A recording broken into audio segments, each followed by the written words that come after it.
This is absolutely absurd to witness after one of the craziest reffing shows of the entire season. Not just this call, but the icing call with Patrik Laine getting interfered with on the final play leading to Ovechkin's goal. Montreal still managed to terrify Washington Capitals fans with a 2-goal comeback in the third, led by captain Nick Suzuki. Lane Hutson getting 2 assists. Montreal, by all advanced metrics, dominated this game in periods 2 and 3. And you know, Caps fans are feeling that. They are terrified. This Montreal Canadiens team never has any quit. They were the better team for the majority of this game. And despite the refereeing, they had a chance right until the end. We got to talk about all this coming up in this episode of Habs Digest. If you want the Habs to win this series, to win the next game, hit the free subscribe button down below. We're pushing for 25K by the offseason. I know it's a crazy goal, but I know you guys are into this. Jesse, let's start. Take a look at the box score. Feel free to pause. Take a look. There's a lot to break down here. Let's just start. You know what? There's a lot of positives that we got to get into in this video. And I know that's surprising for some fans to hear, but we have some stats that you're going to want to take a look at that are going to pump you up for next game. But look, there's something everyone's talking about. It's not necessarily Mike Matheson, though that's a big one. I want to talk about the refereeing just briefly, Jesse, because I feel like we have to talk about this. This is not the only play. This absolutely blatant undercut interference from Ryan Leonard on Ivan Demidov. That is one play. There's the ending there that led to Ovechkin's goal where Laine got cross-checked so he couldn't play the puck, yet it was still an icing call, which is insane. Gallagher getting cross-checked in the face to no call. Despite all that, Montreal was still in this game. Any thoughts on that before we dive into some of the positives here? Well, the margin of error was just so thin tonight. So for sure, that's where refereeing does kind of come into effect. For sure, this isn't the first time the Montreal Canadiens, for one reason or another, seem to face this. This issue comes up very consistently with them. But of course, for me, what was so big was the Mangiapane punch to the face there, which had Martin St. Louis just incensed on the bench. And it's very rare where we see him get that upset. So it had to really be something, again, where they're throwing punches, taking liberties, shots to the face a couple times tonight. But again, but Montreal ends up kind of with the in the box kind of as a result of it, right? So kind of a big part of it tonight. Again, we can't let it kind of define the series, but at the same time, it seemed not to be exactly consistent all the way through. No, for sure. And the fact that Washington came out on a power play after Hutson gets literally sucker punched by Mangiapane and scores. And then later in the game, that icing in overtime, as Marco D'Amico points out, this direction, terrible icing call. If the man set to tip the puck line, if he's knocked down, taken out of the play, it's either an interference or you allow the dump in and wave off the icing. You can't have it both ways. Horrible decision there by the refs. Also, there was that play where the high stick leading to Beauvillier's goal, that could have been challenged as well. Wasn't called for a high stick. The Habs team didn't seem that there was enough to review. Whatever. But you know what? Refereeing aside, Jesse, the 2-goal comeback on the third is what I want to talk about. Now, this chart looks complicated, but all I want you to pay attention to, you can see the period numbers 1, 2, 3, 4 for the Capitals and Canadiens. Look at the CF percentage column and the FF percentage column. Those are stats called Corsi and Fenwick. It essentially tells you how much you're dominating the attempts on net in the game. You'll notice in periods 2 and 3, Montreal had a 61 and then 64% Corsi, 55 and then 66% Fenwick. Basically, that means Montreal was dominating 2/3 of the chances in the second and third period. By all advanced metrics, Montreal was the better team through those two periods. And also, not to mention, Jesse, Slafkovsky, Suzuki, Caufield. This is all credit to Natural Stat Trick. Go check them out. They have some incredible stats just like this. Corsi 4, as in, they controlled 78% of all shot attempts, 77% of unblocked shot attempts, which is Fenwick. Insane stats from our first trio. Wish we could have got more from the other ones, but again, this just fills me with hope for a game 2 now that Montreal knows what they're up against and knows how to play well against this Capitals team. That's what's going to be huge because, did we want the W tonight? Yes, absolutely. But one of the biggest takeaways is this team really learning with their own eyes that they can really win, that they needed to kind of believe it. Even though they kind of might have had that thought before the series started, kind of getting on the ice, they got better as this game really went on, right? So kind of having that belief that we saw in their play as they were starting to have success, it really did kind of change. And we did notice, that first line, the big guns showing up for this team when it really mattered. Nick Suzuki, again, being so clutch. Cole Caufield being amazing again. Slav, contributing, finding ways, maybe not on the score sheet as much, but again, to help make those goals happen. And our boy, Lane Hutson, the point machine, getting 2 points in this one is big, Josh. There's some big takeaways. we're able to outshoot, the Caps in regulation. Our power play was looking good.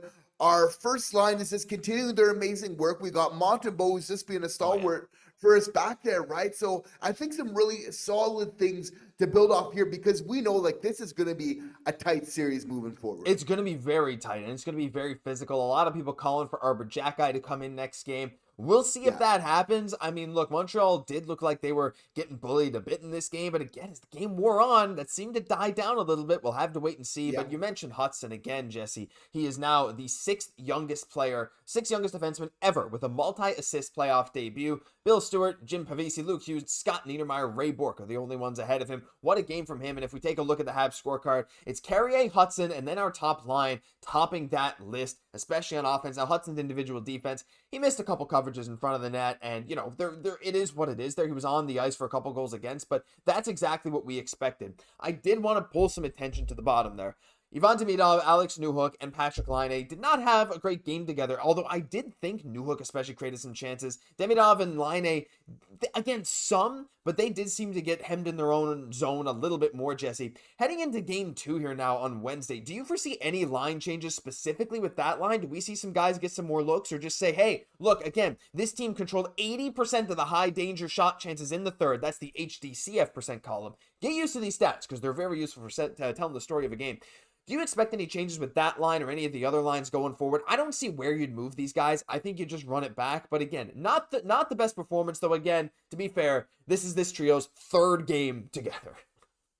You run it back, but yeah, obviously the standards are very high for Demidov given how he started with the Montreal Canadiens. So anything less he didn't get a point somehow tonight, we're just kind of bewildered by the fact. But for sure, he was very much kind of absent from a lot of the action kind of tonight. I think it would be fair to say.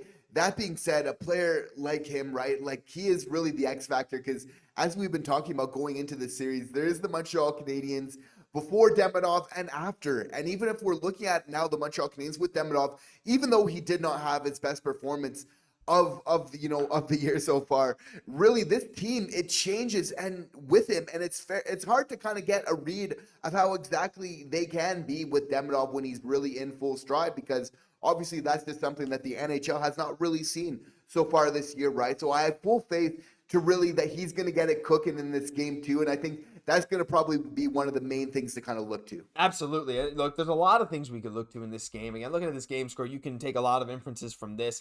You can look at the refereeing. You can look at some of the box score, who played a lot, who didn't. I will say Armia had a great game. Jake Evans, again, proving that he is very important to this team. I did want to focus again just for a second on Montembeault. I know you mentioned him earlier. There's one thing I want to say before we finish the video, but I want to talk about Monty first. What a stud. Jesse, the one word I would describe Montembeault with today is just calm. He looked so unfazed. He looked so calm in the net. It's exactly what you want from a guy going into this playoffs. He went toe-to-toe with Logan Thompson. This game could have been 2 or 3-0 early for Washington if it wasn't for Samuel Montembeault. Logan Thompson, credit to him, he had a fantastic game too. Not going to take anything away from him. He made some fantastic saves. Samuel Montembeault, Jesse, to me, was the X factor early. He's the reason this game was as close as it was for a long stretch of it. And honestly, he instilled a ton of confidence in me. I mean, he's been lights out since the Four Nations. We know he's prone to a bad game here and there, but as of late, when the games have mattered the most, this dude has shown up. Especially early, and that was really key, those first 10 minutes of kind of weathering the storm.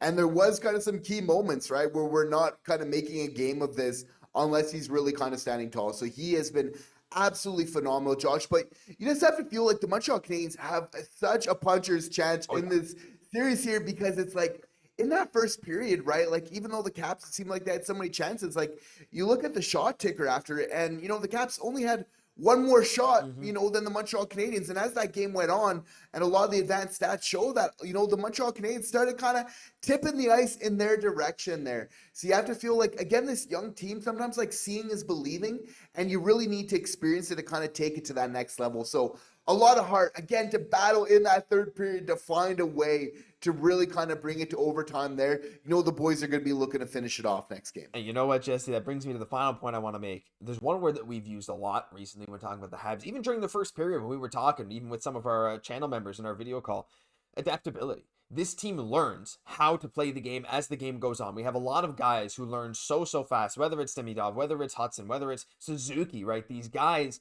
look at what's in front of them. You knew Washington would come out buzzing. They came out fast. They came out strong. You knew they were.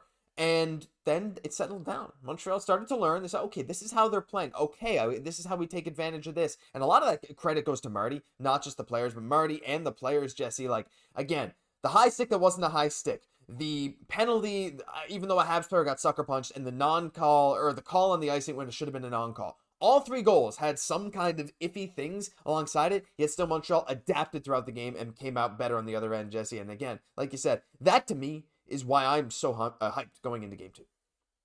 For sure. And, these boys, they're going to be coming out, because they've just believed in themselves all season long, right? Look how far it's gotten them. So they're not stopping that anytime soon, and we're right there with them. Let's go. All right, guys. Well, if you're hyped, leave a subscribe down below. We're going to be right back after game 2. We'll be right here tomorrow. There'll be a lot to talk about. There'll be a lot of controversy. I know the controversy's out there right now, but I hope you stick along with us for the ride, because that'll do it for this episode. Hit the like, hit the subscribe. Thank you all for tuning in. I can't wait for the rest of this series. I'm Josh Gosse, my co-host, Jesse Poirier. We'll catch you in the next one.